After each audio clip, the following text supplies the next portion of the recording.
Well, it's day 4 on Witmoskloof farm and the weather is looking absolutely amazing today. Just take a look at this. Not a cloud in the sky, not a breath of wind.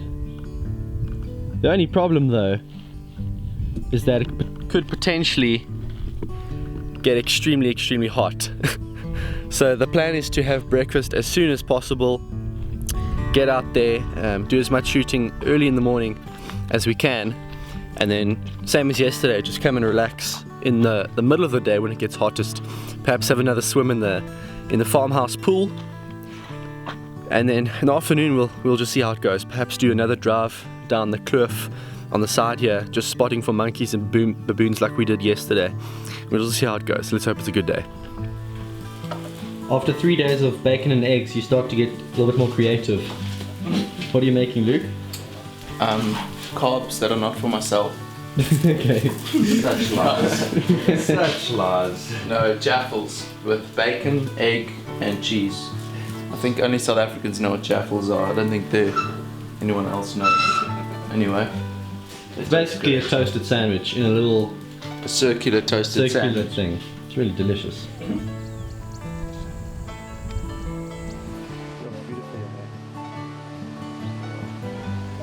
Our first point of call this morning is going to be the lands where they irrigate, because obviously in a time of drought like this, all the animals are drawn to the green areas. We're going to be stopping far away just to glass for baboons and monkeys, and if we see baboons on the lands, we're going to try to take them out from long range with the 260. If we don't see any, we're going to go in closer, and hopefully in the bushes around the lands we're going to see some monkeys and baboons and ground squirrels on the lands. Now, there haven't been that many ground squirrels that we've seen over the last few days, and the farmer says because of the drought a lot of them have actually died out, but he says that the monkeys are probably the biggest problem at the moment, and he says ideally he'd want about 200 of them shot. We're nowhere near the 200 number yet, so our focus I think is going to primarily be on the monkeys, even more so than the ground squirrels today, so hopefully we can get a few. And as expected, as soon as we start nearing the lands, we see monkeys absolutely everywhere. Luke hands me his rifle and I'm prepared to take a shot at about 280 meters.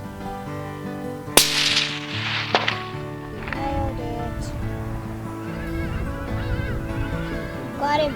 Bus. Well, there you go. That was a vervet monkey from 282 meters.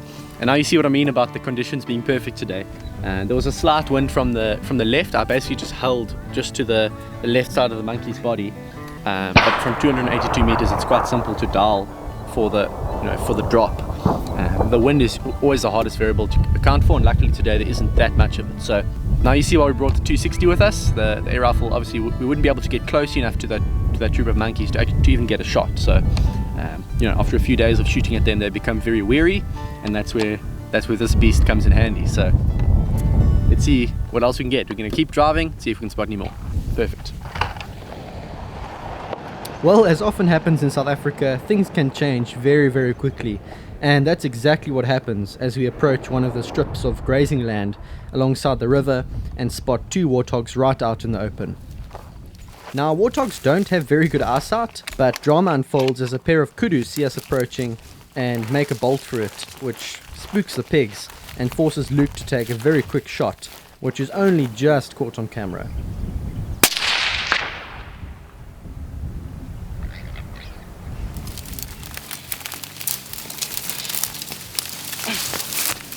Oh. There we go. Whew. We got him. Check that first shot though. Perfect. At first I thought that was a bad shot, but these are really tough animals, and it turns out from the hard shot you can see the first shot went in straight through there. Went straight through the vitals, wouldn't have lasted long at all. Completely good shot, but it ran in the bush, managed to finish it off with the shot there just to make sure there was no suffering whatsoever. But I'm happy with that first shot. Had to take it very quickly because it looked like they were going to run through the fence, so I just estimated the holdover. It worked out perfectly. Well, as usual when hunting in South Africa, a lot of the time things don't turn out as you expect, and we were actually out here looking for baboons this afternoon. On this particular patch of land over here, We were told that they were often baboons, but on our way in we spotted these two warthogs sitting out there on the land, and so we decided to hop out and take a look at them, and as Luke was setting up, we saw two kudus just jump out the bush and run past, and Richard and I immediately thought, oh no, now the pigs are going to get a fright, because we knew that as the kudus ran past, the pigs would freak out and start running off. So we had a very limited time to take the shot, but yeah, Luke managed to pull it off.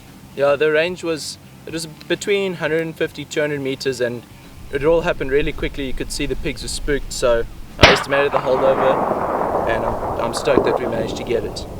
Yeah. So tell me about what your setup is, hey? What you're using. Alright, it's my Tikka T3 Super Varmint, chambered in 260 Remington.